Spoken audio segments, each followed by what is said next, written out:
We're gonna be the most beautiful girls in this kingdom. 3 girls stole a mermaid's hair. They thought nothing would happen. They were wrong. Now they have 7 days, or their entire village will pay.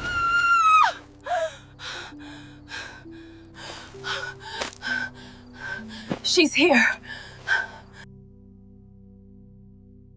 The next morning, the villagers tried to pretend everything was normal. Women carried their pots to the stream. Children followed them, laughing and playing along the way. The water looked calm, clear and peaceful. But as one of the girls bent down to fetch water, she froze. Her eyes widened. "Wait," she whispered. The others leaned closer. And then, someone screamed. The water was red, thick, dark, like blood. The entire stream had turned into blood. The women dropped their pots instantly. Some fell to the ground in shock.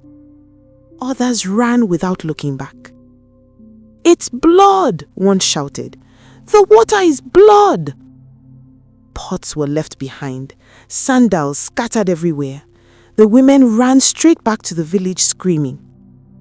Within minutes, the entire village gathered. Men rushed to the stream.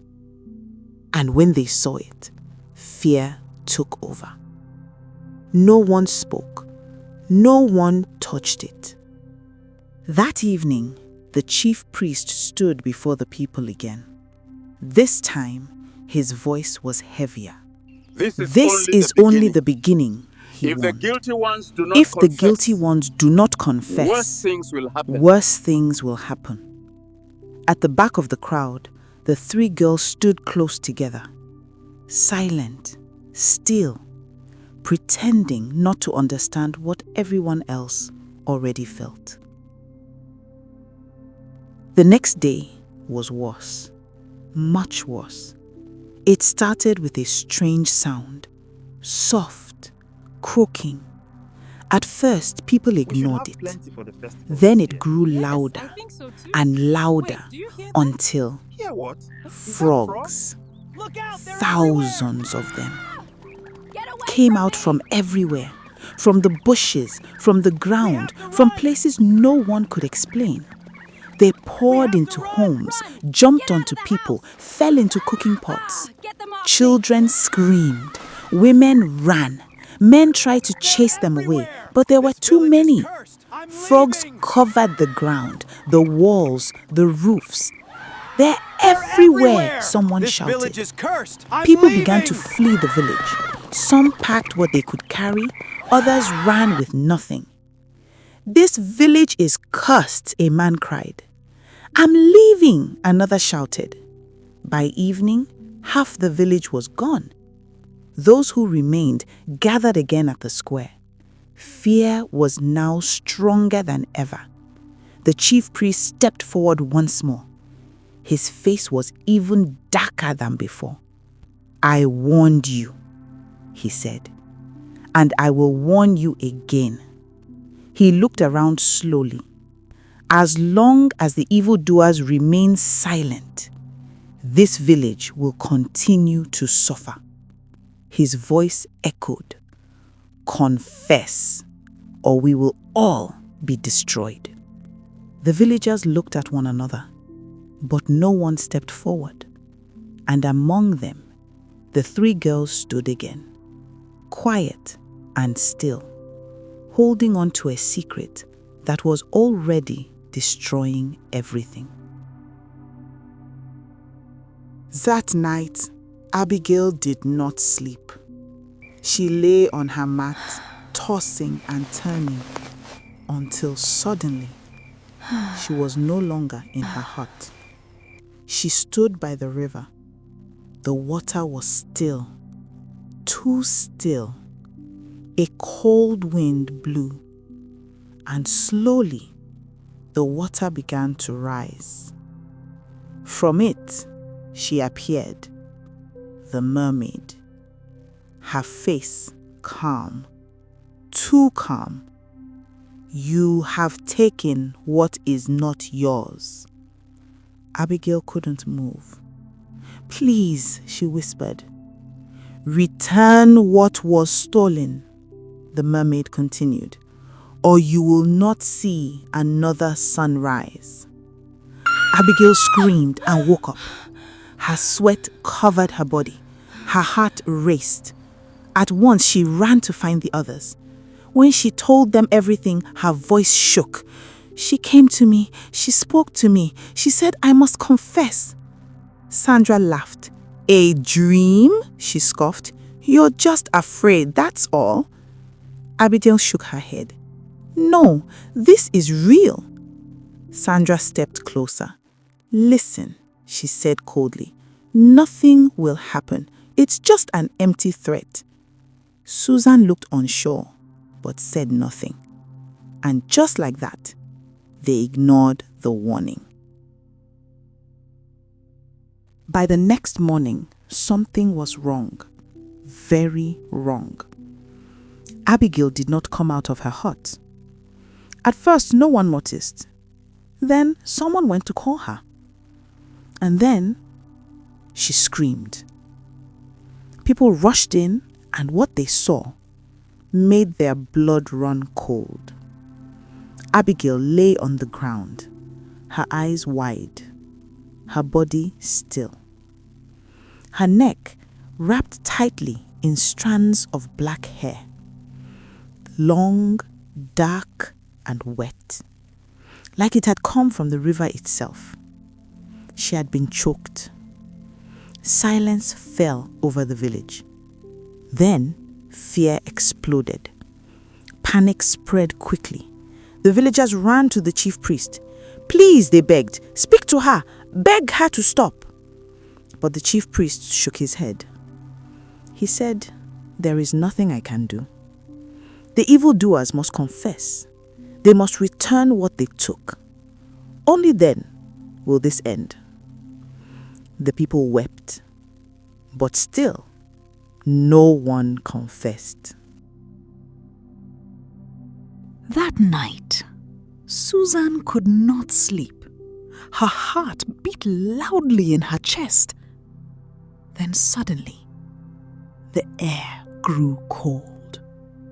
She opened her eyes, and there she was, the mermaid, standing right in front of her, closer than before. Her glowing eyes stared straight into her soul. "You are running out of time," the mermaid said. Susan burst into tears. "I'm sorry, I'm sorry." "Then confess," the mermaid said, "or you will be next." She screamed and woke up. This time, she did not wait. She ran straight to Sandra. "I'm going to confess," she cried. "I can't do this anymore." Sandra's face changed instantly. "No, you're not," she said. "I have to," Susan insisted. "We are dying." Before she could say another word, Sandra hit her hard on the head. She fell to the ground, dizzy and weak. Sandra stepped back, breathing heavily. "Now, you will see nothing," she said coldly. Then she turned and ran, leaving her there, alone. By now, the village was already broken. Fear gripped every corner of the village. Then, suddenly, the sky changed. Dark clouds gathered. The wind began to roar. Trees bent. Dust filled the air. People looked toward the river and froze. The water was rising. Fast. Too fast. Then, a massive wave formed. Tall, wide, and angry. "It's coming!" someone screamed. People ran in all directions. Children cried. Mothers shouted. Men tried to find shelter. But there was nowhere to hide. The wave crashed into the village. Huts broke apart like dry sticks. Animals were swept away. Crops disappeared underwater. People were thrown to the ground, screaming, begging, and helpless. Then, just as suddenly as it came, the water stopped, and silence followed. Slowly, the villagers stood, looking around. What they saw broke their hearts. Their homes had been destroyed. Animals were dead. Everything was gone. By the 7th day, the chief priest called for one last meeting. The king, the prince, and the villagers were gathered, weak, tired, and hopeless. "Tell us," the king said to the chief priest. "Tell us what fate awaits us today." "Death, my king," the priest said. "If the one who has done this evil does not confess today, there will be nothing left to save." There was silence. No one moved. No one spoke. Then suddenly, a figure appeared, staggering, weak, barely able to stand. Gasps filled the air. "It's her!" someone whispered. Susan. She walked slowly into the square, her face bruised, her body shaking. Sandra's eyes widened in shock. She didn't die," she whispered. Susan fell to her knees. Tears streamed down her face. "It was us," she cried. "We stole the hair. We caught it. We hid it. We did it because we wanted the prince to notice us." The entire village froze. There was silence again. Then, the wind changed. The air grew cold. The water nearby began to ripple. And slowly, the mermaid appeared, rising from the water. Powerful, terrifying, but calm. She looked at Susan, and for the first time, her voice was gentle. "You have spoken the truth," she said. "And for that, you are forgiven." Susan broke down in tears. Then the mermaid turned. Her eyes hardened and fixed on Sandra. "You," her voice deepened, "you started this, and instead of you to repent of the evil you did, you tried to kill your friend. For what you have done, you will pay." Sandra stepped back. No, please." But it was too late. The water rose suddenly. Hair, long, dark, alive, burst from the ground. It wrapped around her, tight, stronger than anything human. She screamed, but no one could help her.